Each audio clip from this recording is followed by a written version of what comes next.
Good evening. Goodbye Forever by Ngak'chang Rinpoche, Chapter 22. Düd'jom Rinpoche remained silent for a minute and continued, "Having attained this confidence," he laughed, "has made this old man satisfied." Then he concluded, "I believe this young Ngakma also satisfied becoming." Chapter 22, Parting Words, December 1971 to January 1972. The day arrived. I was to bid farewell to Kyabjé Düd'jom Rinpoche.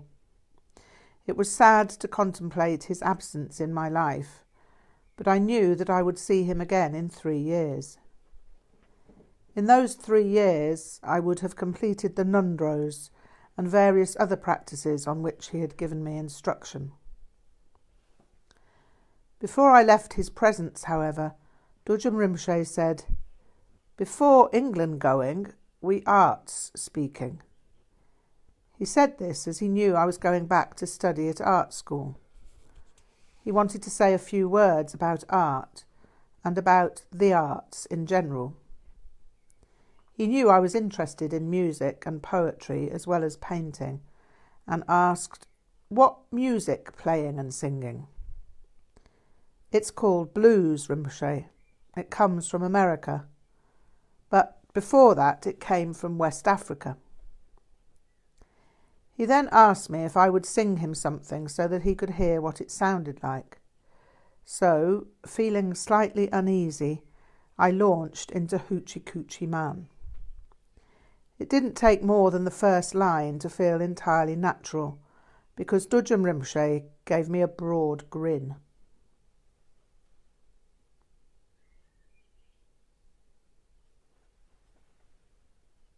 Gypsy woman told my mother before I was born, "You got a boy child coming. He's gonna be a son of a gun. Gonna make pretty women jump and shout. And the world gonna wanna know what's it all about, because I'm here. Everybody knows I'm here. I'm the Hoochie Coochie Man. Everybody knows I am."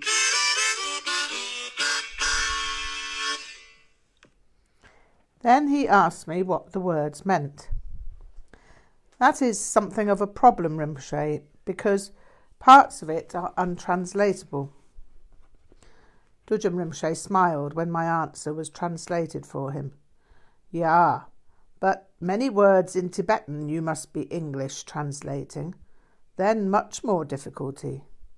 You poetry writing, so for you it is not too difficult. So now you poetry system using and meaning telling." I asked if I might think about it for a while, because I'd have to work out a form of English that would translate into Tibetan whilst retaining a meaning that was representative of the original.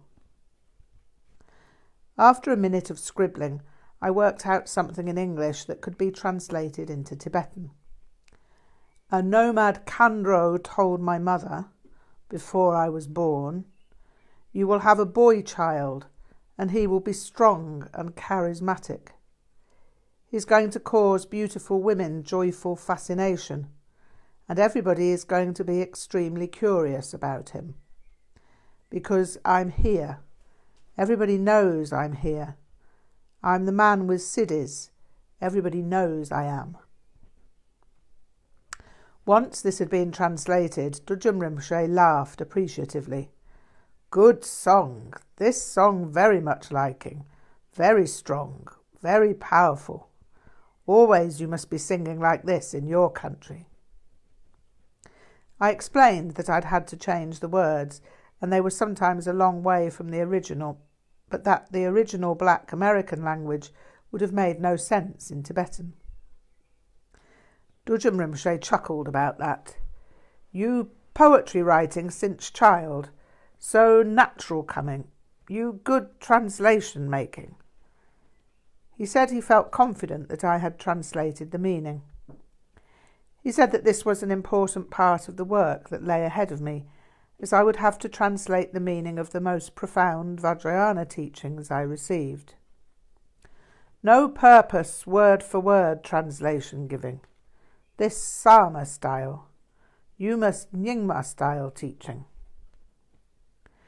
Düd'jom Rinpoche explained that the arts were crucial to Vajrayana, and not simply the Vajrayana arts in terms of tankas, statues, tormas, Vajra dance and so forth. The secular arts, both Tibetan and Western, were also important. It was through the secular Western arts that I could reach out to people. Secular arts by Ngakma practicing, not secular coming. Secular arts by Ngakma practicing, Vajrayana coming. Ngakma everything into dimension of Vajrayana transforming. People not Vajrayana only for monks and recluses thinking. This is wrong thinking. You must strongly this wrong always saying. He told me that in Tibet and Bhutan, the ordinary people live their lives very much within the dimension of Vajrayana, and some ordinary people with ordinary working lives had achieved jalu. Then he asked me whether I could earn a good living through the arts, and I replied that with painting it was more difficult unless one took the route I planned to take in terms of becoming an art school lecturer. He then asked about poetry, and I replied that this was the most difficult course to take. Then he said, "Yeah, but music everyone is liking," and he asked me what the future was there. I replied that some people could become extremely wealthy through music, but that I had lost my chance in that direction. Düd'jom Rinpoche looked quizzical for an instant and asked me to explain how that came to be, so I provided a potted history of savage cabbage. He nodded, gave me a penetrating look and said, "You must always music playing. This I see. This important, very important. Always painting, always poetry writing, always arts in every part of life.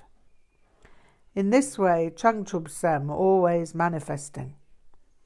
This prediction I am making, always arts making. Never difference in Vajrayana and art coming, always together manifesting. In this way, peoples are nature of Vajrayana understanding." This came as something of a surprise to me. I thought I was giving up my life as a blues performer, but Düd'jom Rinpoche thought this definitely was not a good idea. He said that it was most necessary in terms of realising my potential for the benefit of others.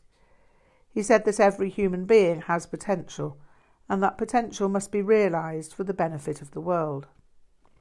If I gave up playing blues, how could those who love blues come to know about Vajrayana? If I gave up writing poetry, what connection would there be for those who loved poetry? The same was true for all the arts with which I engaged.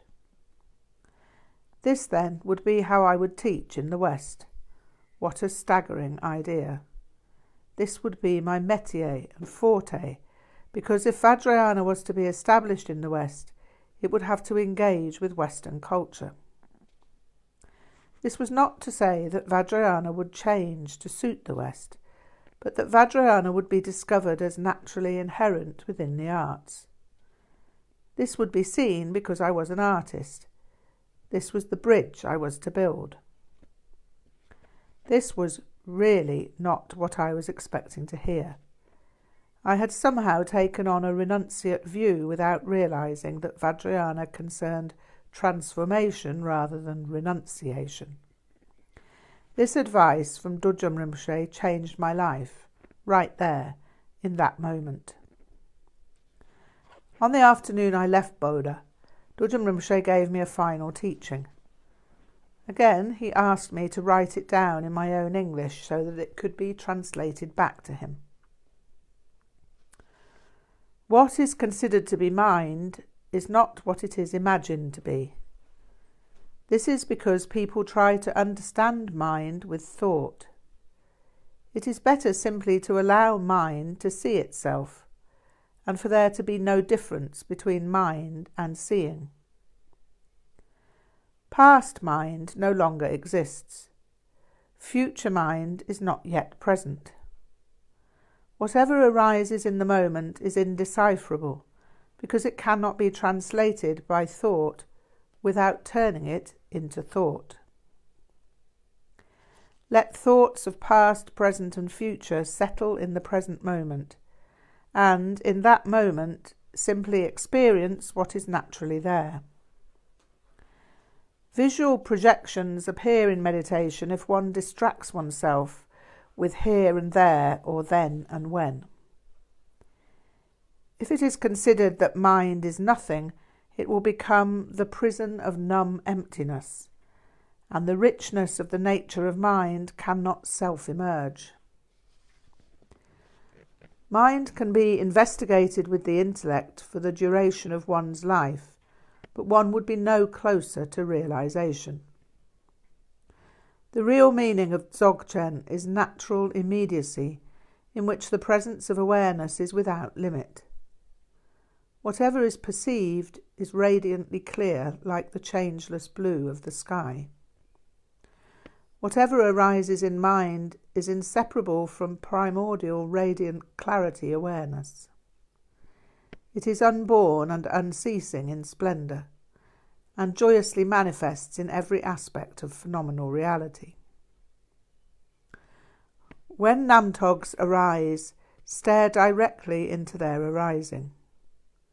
When namtogs dissolve, stare directly into their dissolution. It is the same in life. With each life circumstance, whatever is enacted, stare directly into the enactment, with all the senses. Considering this will make you happy. Be of great cheer. A Ma Ho. This teaching has remained with me and supported me through everything that has occurred, good, bad and indifferent. I read it every day on my travels and at home, and each time I read it, Düd'jom Rinpoche seemed close at hand. Even today when I read it, Düd'jom Rinpoche seems close at hand. The journey back across the industrial belt of northern India was arduous. What did I expect? Whenever I resented the arduous nature of the journey, I'd read Düd'jom Rinpoche's text and laugh at myself. I'd have liked to have remained longer in Nepal, but I'd have had to have gone to Delhi to acquire another Nepalese visa. My money would not have stretched to that journey and to the train and bus ride back to Nepal. The finances required would not have been great, but my reserves were severely limited. It would be 3 years before I could see Düd'jom Rinpoche again. That fact was not a happy one, even though I knew he would always be with me. He had said he would always be with me, and I knew that his statement should carry all the sense of closeness I required as a Ngakma. I should therefore not indulge in infantile notions of feeling separated. After all, I was supposed to be some sort of ancient time traveller who'd migrated through various bodies. I had no doubt of Düd'jom Rinpoche's word on the matter, but I did not feel like a tulku. I could not see my past lives, apart from strange dreams and fragmented images, and I did not feel as if I had any special qualities aside from insane enthusiasm. I'd put this point to Düd'jom Rinpoche, and he told me that there were many tulkus who had no memory of their previous incarnations, so I had no need to be concerned. He said that I had already had more memories than some tulkus, and that I'd therefore have more memories in the future. He said that these memories were not so important in themselves. What was important was understanding Vajrayana and experience of practice. It was this that was valuable to others, rather than stories of a generation that was gone. Tibetans were always excited to hear these stories and to hear of wonders.